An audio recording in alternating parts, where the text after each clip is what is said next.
여러분, 제가 이 캐나다 생활을 좀 하다 보니까 이 캐나다는 그 여행하기에 참 좋은 나라다라는 생각을 많이 해보게 되었었습니다.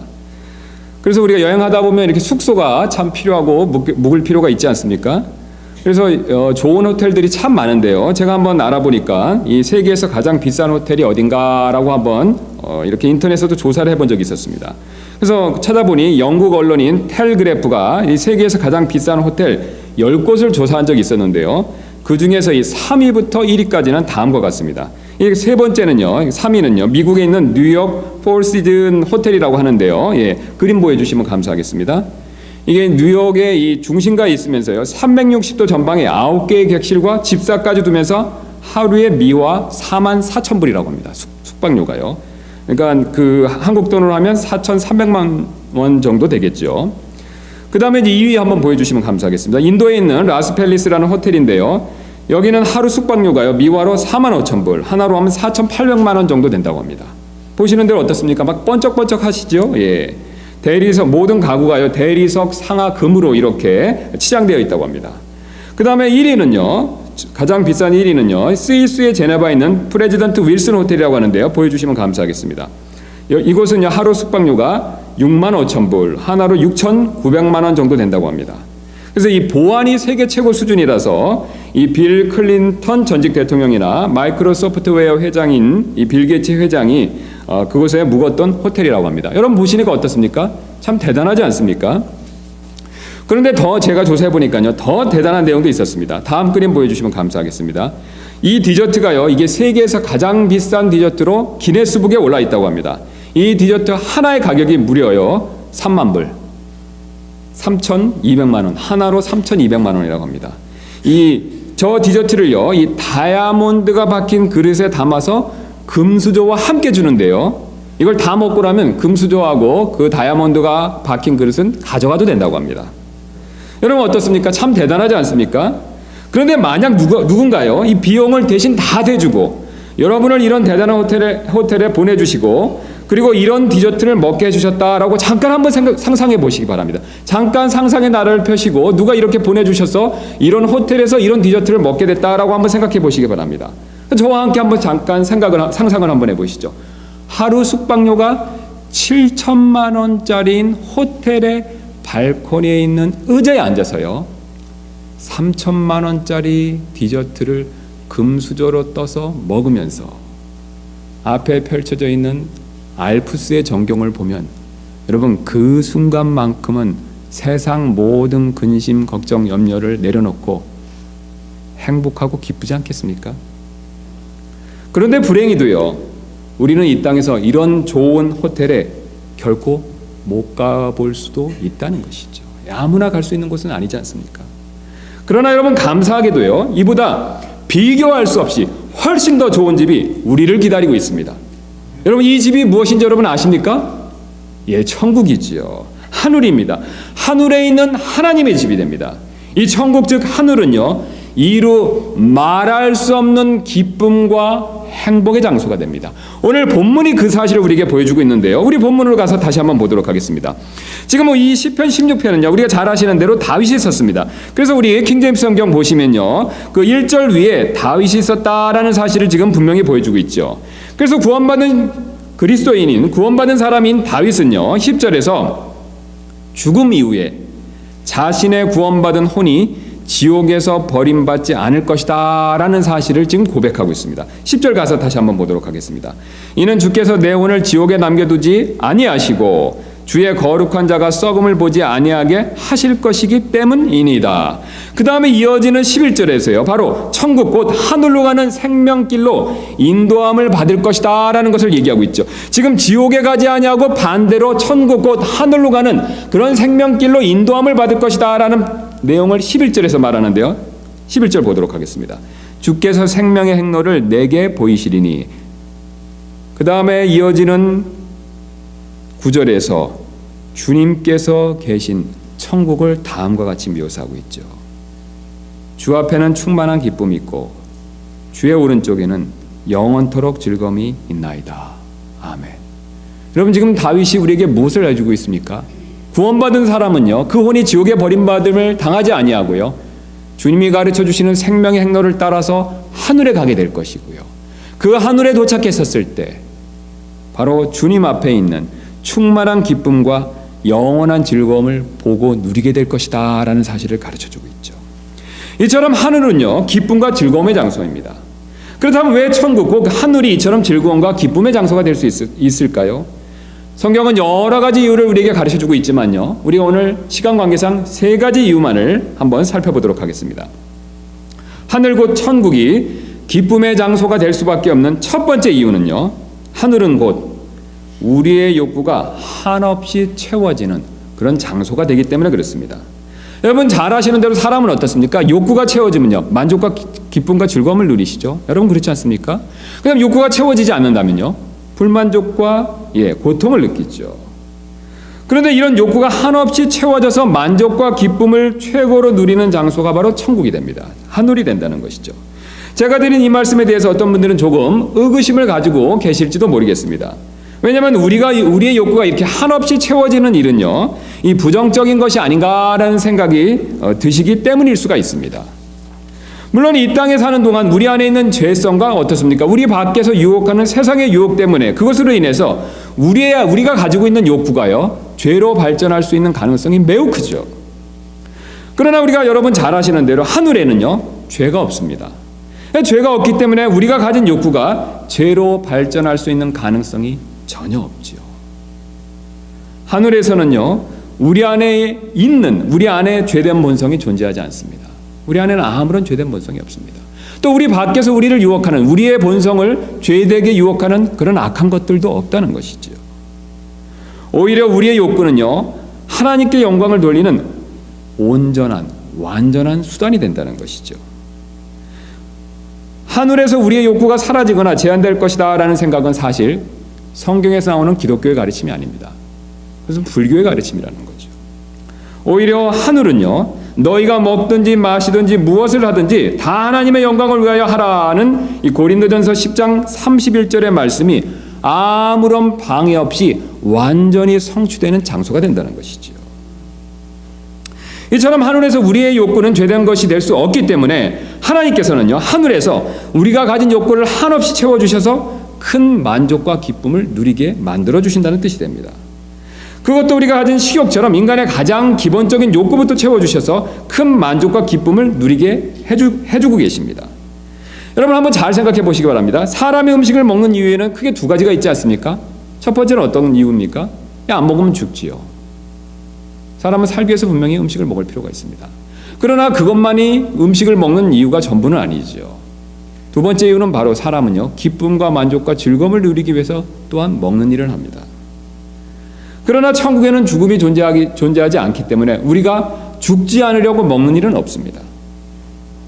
오직 즐거움과 기쁨만을 위해서 음식을 먹게 된다는 것이죠. 그래서 하나님께서 우리의 즐거움과 기쁨을 한없이 채워주실 목적으로 우리에게 하늘에서 음식을 주십니다. 성경이 그 사실을 우리에게 보여주고 있는데, 우리 주보가 제가 그 사실을 적어놨는데 우리 주보 봐주시면 감사하겠습니다. 우리 계시록 22장 2절에 그 사실을 우리에게 명백히 알려주고 계시는데요. 계시록 22장 보도록 하겠습니다. 제가 받들어 읽도록 하겠습니다. 그 도시의 거리의 한가운데와, 이건 하늘에 있는 예루살렘을 말씀하고 계시죠. 강의 양쪽에는 무엇이 있습니까? 생명나무가 있어서 그것이 12종류의 열매를 맺고 달마다 자기 열매를 냈으며 그 나무의 잎사귀들은 그 민족들을 치유하기 위하여 있더라. 분명히 생명나무에서 나는 열매가 있다라고 말씀하고 계시죠. 자, 천국에 바로 하늘에 먹을 수 있는 생명의 열매가 있다라는 것을 분명히 가르쳐주고 계십니다. 더 나아가서 예수님께서도요, 이 사실을 거듭 강조해서 말씀해 주셨는데, 그 밑에 나와 있는 2장 1절 보도록 하겠습니다. 계시록 2장 1절입니다. 예수님께서 이것을 우리에게 주어서 먹게 하시겠다라고 약속까지 해주셨죠. 계시록 2장 7절입니다. 이기는 자에게는 내가 하나님의 낙원 한가운데 있는 뭐라고 말씀하고 계십니까? 생명나무에서 나는 것을 주어 먹게 하리라. 여러분 참 흥미롭지 않습니까? 하늘에 있으면 우리가 부활의 몸을 입기 전까지는 몸이 없죠. 여러분 믿으시죠? 우리 영혼만 있지 않습니까? 혼과 영만 있죠. 그런데 혼과 영만 있지만요, 예수님께서는 이 생명의 나무 열매를 우리에게 주셔서 먹을 수 있게 해주신다는 겁니다. 우리가 비록 영혼만 있지만 먹는 일이 가능하다는 것을 보여주고 있죠. 심지어는 하늘에 있는 천사조차도 이 먹는 일이 가능하다라는 것을 창세기가 보여주고 있습니다. 우리 여러분 잘 아시는 대로 이 석육신화시기 전에 주님과 천사들이 아브라함에게 방문했었을 때 아브라함이 음식을 대접했죠. 그때 그 천사들이 어떻게 했습니까? 음식을 먹었습니다. 영적인 존재들도 먹는 일이 가능하다는 것이죠. 그러나 어떤 분들은요, 이 생명나무 열매가 비유다라고 많은 분들이 생각하고 계십니다. 그러나 이 생명나무 열매는요, 문자 그대로, 글자 그대로 열매가 되죠. 왜냐면요, 이 생명나무 열매는요, 처음에 에덴 동산 한가운데 있었던 선악을 알게 하는 나무의 열매와 함께 있었던 바로 그 나무의 열매이기 때문에 그렇습니다. 그래서 밑에 나와 있는 창세기 2장 9절 말씀 한번 보시면요, 또 주 하나님께서 땅으로부터 보기에 아름답고 먹기에 좋은 모든 나무가 자라게 하시니 그 동산의 한가운데는 생명나무와 선악을 알게 하는 나무도 있더라. 자, 지금 동산 한가운데 몇 개의 나무가 있습니까? 2개의 나무가 있지 않습니까? 하나는 어떤 나무입니까? 선악을 아는 나무죠. 또 하나는요, 생명나무입니다. 두 나무가 분명히 함께 존재했죠. 아담과 이브는요, 글자 그대로 어떻습니까? 이 선악을 알게 하는 나무를 따서 먹었습니다. 그리고 하나님께서는요, 3장 22절에서 생명나무에서 나는 것도 따서 먹을까 우려하셨죠. 자, 여러분 저를 봐주시면 감사하겠습니다. 아담과 동산 한가운데는 두 나무가 있었습니다. 선악을 알게 하는 나무와 생명나무지요. 그런데 아담과 이브는요, 생명나무의 열매를 따서 먹었습니다.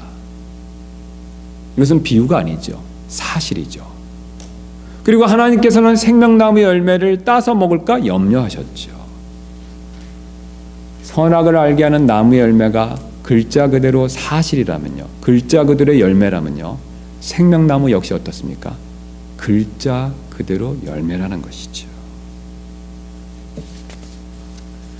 그래서 영어 성경에서는요, 이 정관사 덜을 붙여서 이 계시록에 나오는 이 생명나무의 열매가 바로 에덴에 있었던 그 생명나무와 동일한 나무다라는 것을 보여주고 있죠. 그래서 여기 우리 다시 올라가서 계시록 22장 2절 보시면 거기에 Tree of Life라고 이렇게 Tree of Life라고 돼 있지 않습니까? 근데 그 더가 붙어 있죠. 예. 그러니까 우리가 굳이 우리나라 말로 정확히 번역한다면요, 그 도시의 거리의 한가운데와 강의 양쪽에는 그 생명나무가 되죠. 그렇다면 그 생명나무는 어느 나무가 됩니까? 에덴 동산에 있었던 나무가 된다는 것이죠. 글자 그대로 나무의 열매가 됩니다. 흥미로운 점은요, 이 생명나무가 한 가지 종류의 열매를 맺는 것이 아니라 몇 종류의 열매를 맺는다라고 말씀하고 계십니까? 12종류죠. 우리가 잘 아시는 대로 성경에서는요, 12이라는 숫자는요, 7이나 10과 마찬가지로 완전함이나 전체를 표시하는 숫자가 됩니다. 제가 이해하기 쉽게 저를 봐주시면요, 여러분 제 손가락이 몇 개 있습니까? 지금 10개 있죠. 그럼 제 손가락이 하나도 빠짐없이 지금 온전하게 다 있다라는 숫자를 표현할 때 숫자 몇을 쓰시겠습니까? 10이죠.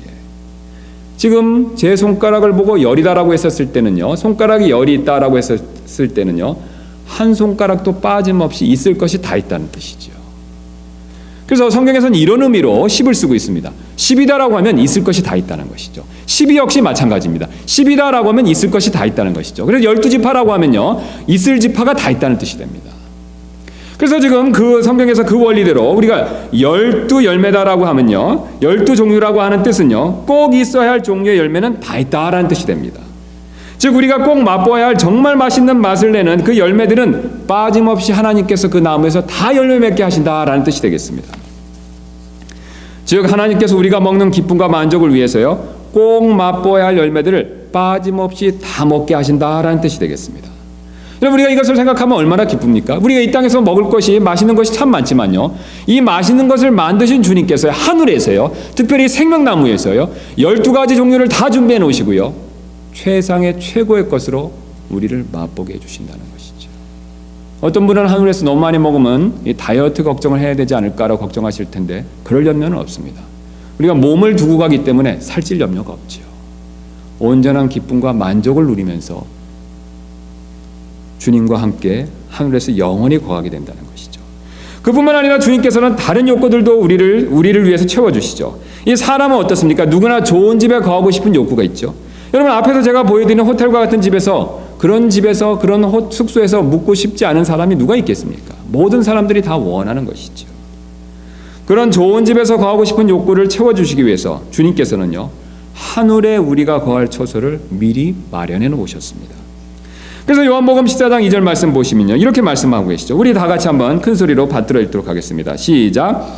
내 아버지의 집에 거할 것이 많도다. 그렇지 않으면 내가 너희에게 말해 주었으리라. 내가 너희를 위해 처소를 예비하러 가노니. 자, 그 다음에 그 처소가 얼마나 아름다운지 이어지는 계시록 21장 18절부터 21절은 그 사실을 우리에게 분명히 다음과 같이 보여주시는데요. 우리 이어지는 18절부터 한번 같이 읽도록 하겠습니다. 시작. 그 도시의 성벽 건조물은 벽옥으로 되어 있고 그 도시는 순금이며 맑은 유리 같더라.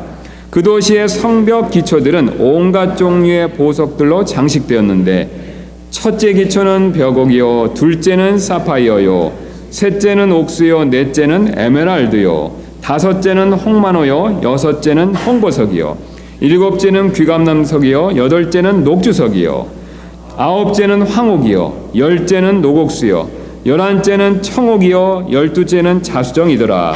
그 12문은 12 진주였으며 문마다 각각 한 개의 진주로 되어 있고 그 도시의 거리는 순금이며 마치 투명한 유리 같더라. 여러분, 이 말씀을 글자 그대로 정말 믿으십니까? 예. 여러분, 그렇다면 다음을 한번 상상해 보시기 바랍니다. 여러분이 12보석으로 장식된 이 아름다운 예루살렘, 하늘에 있는 예루살렘의 성벽 발코니에 딱 앉으셨어요. 생명나무 열매를 손에 들고 12종류의 생명나무 열매를 손에 들고 그것을 맛보면서 순금으로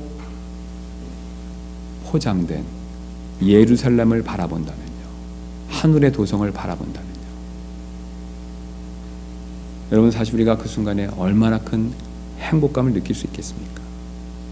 그리고 그런 행복감은요, 하루에 7천만 원짜리 호텔에서 3천만 원짜리 디저트를 먹을 때 느꼈던 행복감보다는 최소한 더 클 것입니다.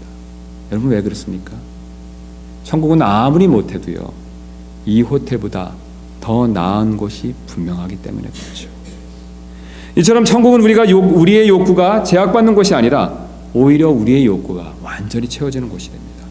그래서 천국에서는요, 하늘에서는요, 한없는 만족과 기쁨을 누리게 된다는 것이죠.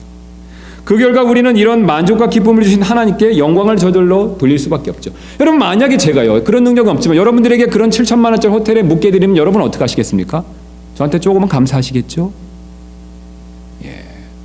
그럼 우리 주님께서 그 7천만 원짜리 호텔보다 최소한 더 좋은 하늘의 예루살렘에서, 하늘의 저택에서 우리를 영원토록 살게 해주셨다면요, 우리가 그곳에서 그것을 누리면서 얼마나 주님께 감사하며 영광을 돌려드릴 수 있게 되겠습니까? 우리의 이런 욕구는요, 하나님께 영광을 돌리는 완전한 수단이 될 수 있다는 것이죠. 천국이 기쁨과 즐거움의 장소가 될 수 있는 두 번째 이유는요, 이 천국이 곧 하늘은요, 우리가 몰랐던 사실을 알게 되는 장소가 되기 때문에 그렇습니다.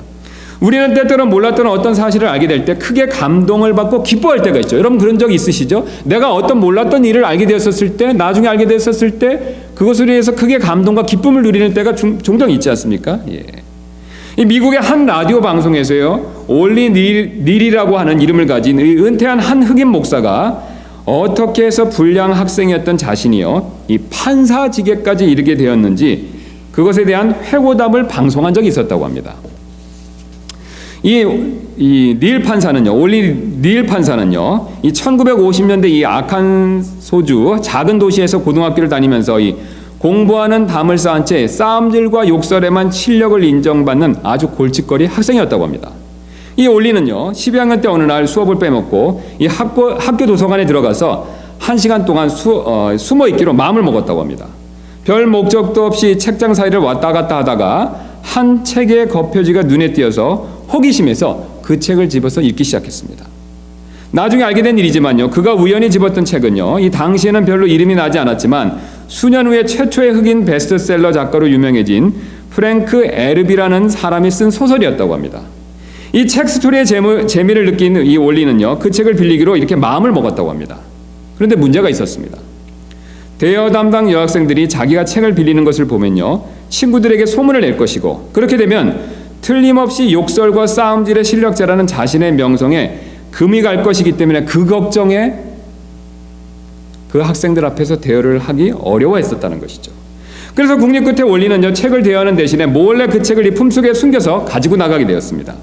일주일쯤 지나고 나서 다 읽은 책을 슬그머니 책장 위에 가져다 놓을 때 놀랍게도요, 같은 작가의 소설 한 권이 그 책장 옆에 꽂혀 있는 것을 발견하게 되었습니다.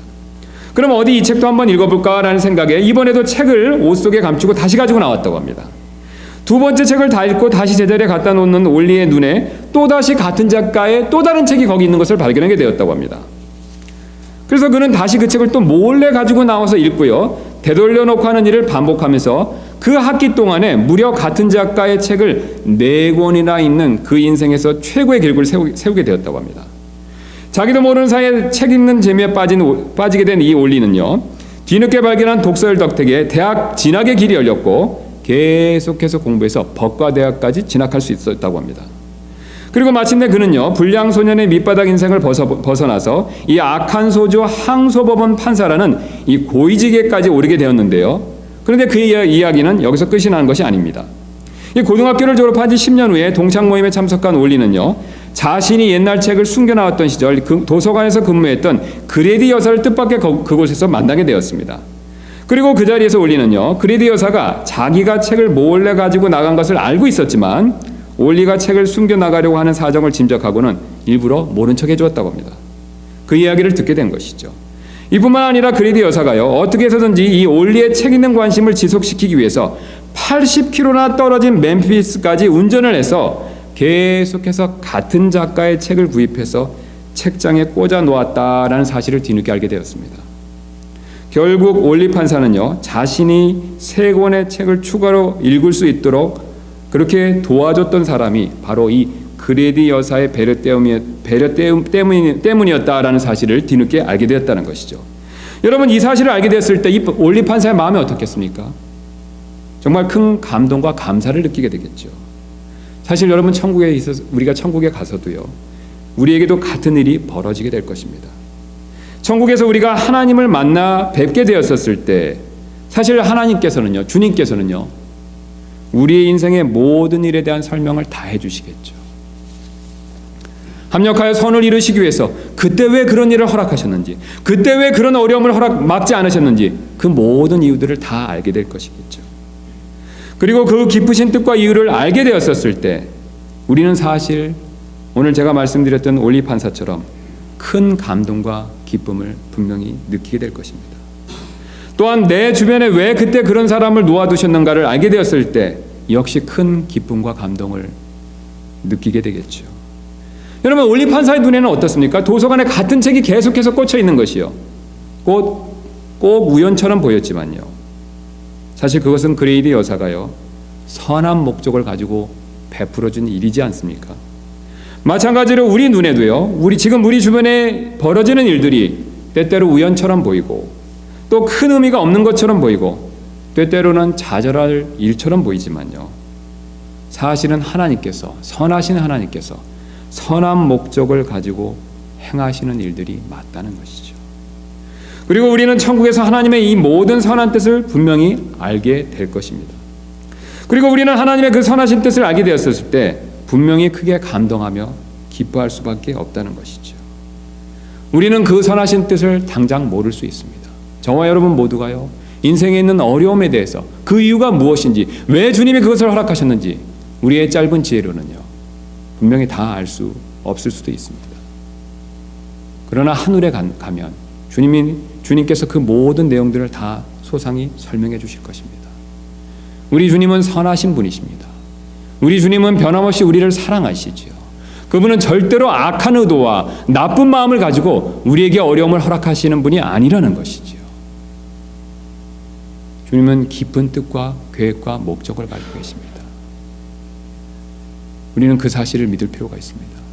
그 내용은 주님이 하늘에서 가르쳐 주시고 주님이 그 자세한 내용들을 소상하게 우리에게 가르쳐 주셨을 때 우리는 슬픔 대신 기쁨과 감사로 주님께 분명히 더 그렇게 영광을 돌리게 될 것입니다. 사도 바울은 이 사실을 고린도전서 13장 12절에서 이렇게 말씀하고 계십니다. 내가 지금은 부분적으로 아나 그때에는 주께서 나를 아시는 것 같이 나도 알리라. 여러분, 우리가 지금은 주님에 대해서, 주님의 뜻과 목적에 대해서 부분적으로만 알지만요, 하늘에 가서는 모든 것을 주님이 아시는 것처럼 우리 역시 알게 되는 그런 시간이 분명히 오게 될 것입니다.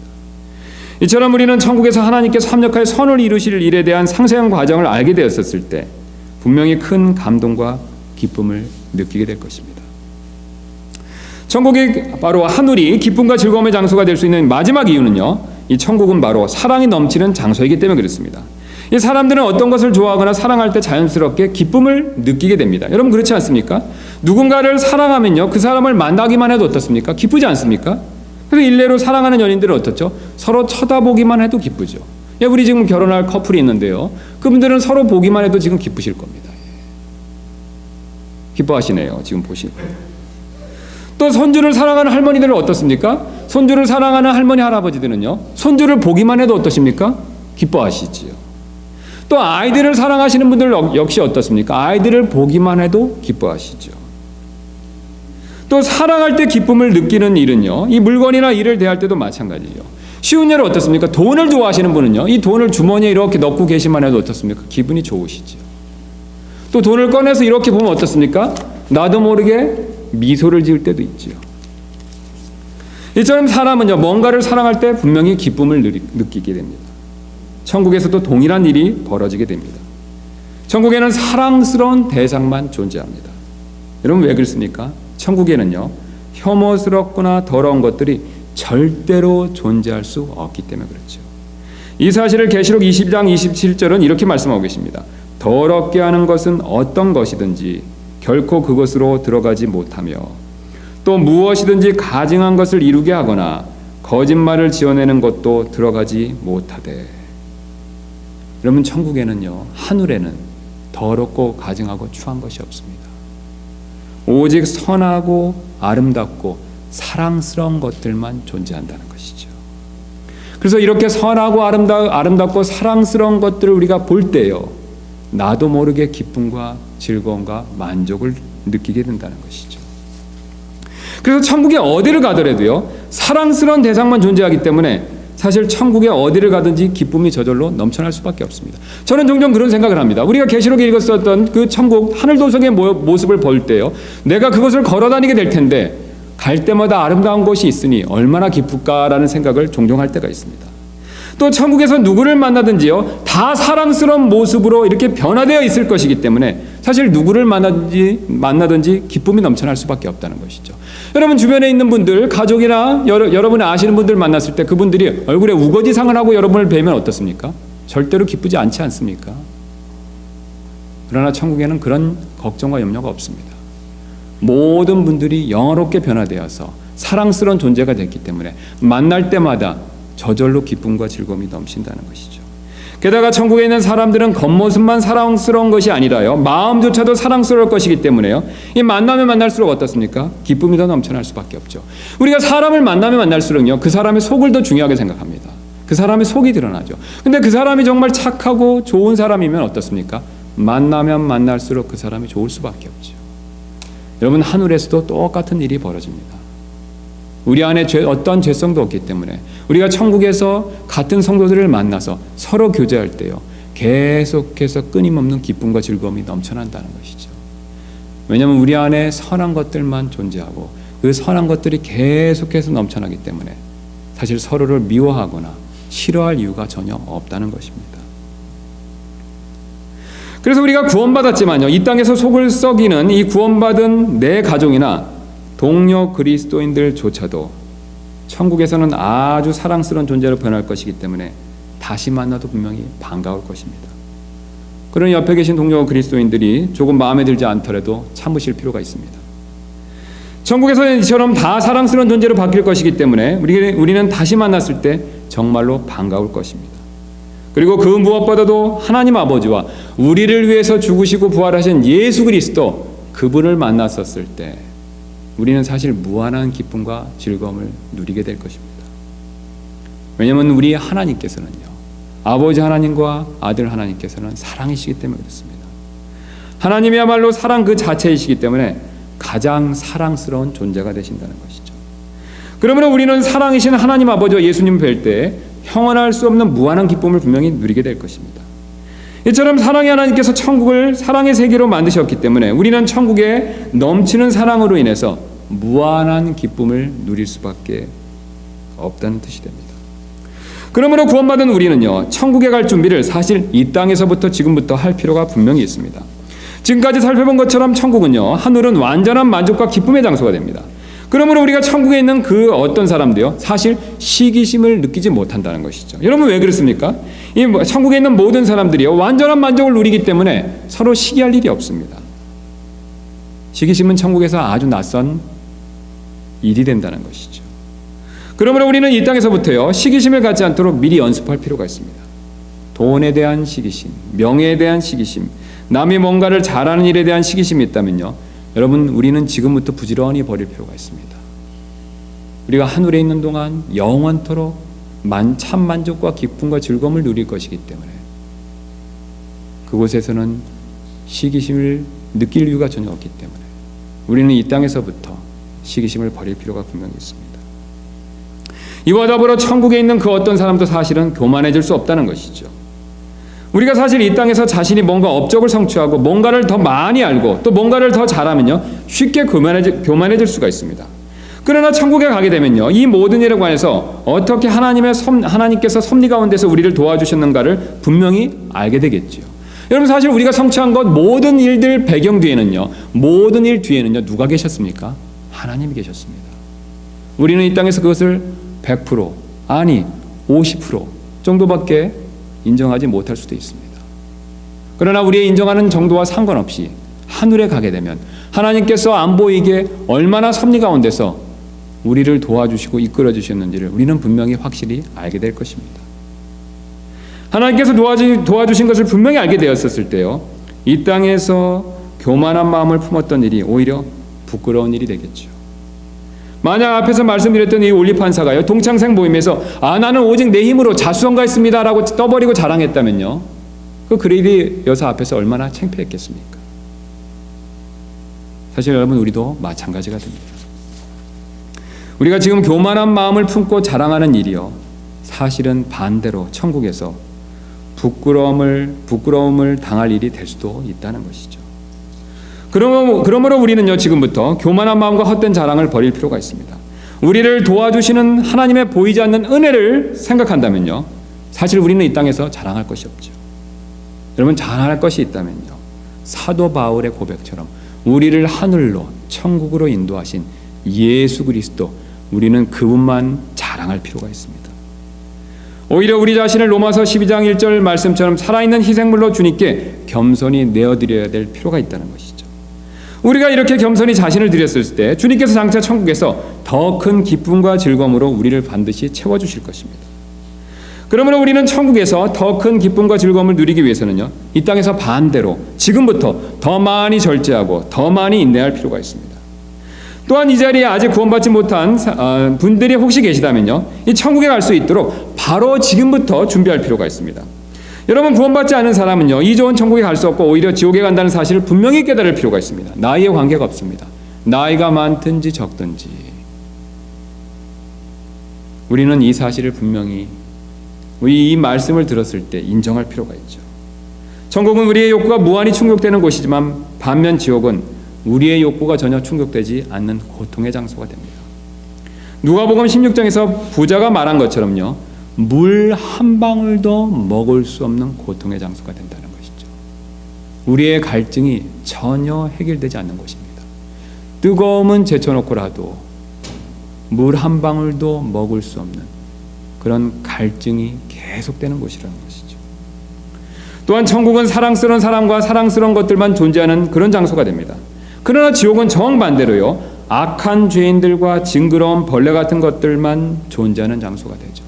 여러분 주변에 악한 사람들 보신 적 있습니까? 그 사람들이 구원받지 못하다면요, 그 모든 악한 사람들이 몰려있는 장소가 바로 지옥이 됩니다. 여러분이 역사책에서, 신문에서, 뉴스에서 봤던 그 모든 악한 사람들이 한꺼번에 몰려있는 장소가 바로 지옥이 된다는 것이죠. 천국은 또한 사랑이신 하나님께서 어떤 분인가를 직접 눈으로 보고 알 수 있는 장소가 되죠. 사실 우리가 하나님을 뵙기를 사실 소망하지 않습니까? 천국에서는 하나님이 어떤 분이신지 우리가 눈으로, 맨눈으로 보고 그분의 놀라움에 대해서 알 수 있는 장소가 되죠. 반면 지옥은요, 악한 사탄과 마귀가 얼마나 추하고 악한 존재인가를 직접 우리의 눈으로 볼 수 있는 장소가 됩니다. 많은 사람들이 얘기하는 그런 마귀나 천사의 그 실제적으로 악한 모습을 맨눈으로 보게 되는 장소가 바로 지옥이 된다는 것이죠. 그래서 지옥은 고통과 괴로움의 장소일 수밖에 없습니다. 반면에 천국은 완전한 만족과 기쁨을 누리는 장소가 되죠. 그렇다면 여러분은 천국과 지옥 중 어떤 것을 선택하시겠습니까? 여러분들 가운데 아직도 구원받지 못한 분들이 혹시 계시다면요, 그런 분은 현재 지옥을 선택하고 계신 것이 됩니다. 이렇게 끔찍한 지옥을 선택하지 마시고 오늘 주님께서는요, 천국을 선택하기를 원하시죠. 그리고 여러분이 천국을 선택하기를 정말로 원하신다면요, 예수 그리스도를 구원자로 분명히 받아들이실 필요가 있습니다. 그분께서 여러분을 천국으로 인도해 주실 것이기 때문에 그렇습니다. 오늘 본문을 다시 한번 가서 살펴보도록 하겠습니다. 11절 보시면요, 주께서 생명의 행로를 내게 보이시리니, 여러분 여기서 생명의 행로는 누구를 의미합니까? 누구를 뜻하고 있습니까? 바로 예수 그리스도죠. 하늘로 갈 수 있는, 천국으로 갈 수 있는 유일한 길은요, 유일한 생명의 행로는요, 예수 그리스도 외에는 아무도 없습니다. 그래서 주께서 생명의 행로이신 예수 그리스도를 보여주셨고, 그 생명의 행로이신 예수 그리스도를 따라갔었을 때 도착한 하늘의 모습을 이어서 이렇게 말씀하고 계십니다. 주 앞에는 충만한 기쁨이 있고 주의 오른쪽에는 영원토록 즐거움이 있나이다. 천국은 우리에게 무한한 기쁨과 즐거움을 주는 그런 분명한 장소다라는 사실을 가르쳐주고 계십니다. 이 교회를 다니는 어떤 조그만 아이가요, 자신의 아버지와 함께 미국의 뉴욕시를 방문한 적이 있었습니다. 그리고 이 102층짜리, 그 당시엔 제일 높았던 엠파이어 스테이트 빌딩의 전망대에 올라가기 위해서 이 초고속 엘리베이터를 타게 되었습니다. 엘리베이터가 올라가기 시작하자 그 아이는요, 이 층수가 올라갈 때마다 깜빡거리는 엘리베이터 게시판을 유심히 바라보고 있었습니다. 10층, 20층, 30층, 50층, 70층. 이 엘리베이터 층수가 계속 올라가자 이 아이는 그만 겁이 덜컥 나기 시작했습니다. 그래서 자신의 아버지의 손을 꼭 잡으면서 이렇게 말했습니다. 아빠, 하나님께서 우리가 가고 있는 거 알고 계실까? 사실 우리도 엘리베이터를 타고 올라가는 이 아이처럼 날마다 천국을 향해 올라가고 있는 것이죠. 여러분 어떻습니까? 어제보다는 오늘, 오늘보다는 내일, 사실 우리는 하루하루 더 천국을 향해서 가깝게 나아가고 있지 않습니까? 그리고 하나님께서는 우리가 얼만큼 더 천국에 가깝게 왔는가를 분명히 알고 계십니다. 그리고 무한한 기쁨과 즐거움을 예배 두시고 우리를 지금 기다리고 계시죠. 이런 천국을 생각한다면요, 우리는 사실 아무리 어려운 일을 만나도 결코 낙심하거나 좌절하지 않을 수 있습니다. 여러분 힘들고 낙심되고 좌절이 되신다면요, 하늘을 바라보시기 바랍니다. 주님께서 우리에게 무한한 기쁨과 즐거움을 주시기 위해서 예배해 놓으신 하늘의 처소를 한번 생각해 보시기 바랍니다. 거기에 우리의 산소망이 있습니다. 이 땅을 바라본다면요, 우리는 낙심할 수밖에 없습니다. 그러나 우리의 영적인 눈을 뜨고 하늘을 바라본다면요, 무한한 기쁨과 즐거움이 있는 그 하늘의 도시들을 생각해 본다면요, 우리는 어떤 어려움과 좌절이 있다 하더라도 분명히 그것을 이길 수 있을 것입니다. 그런 저와 여러분들 되시기를 주님의 이름으로 소원합니다.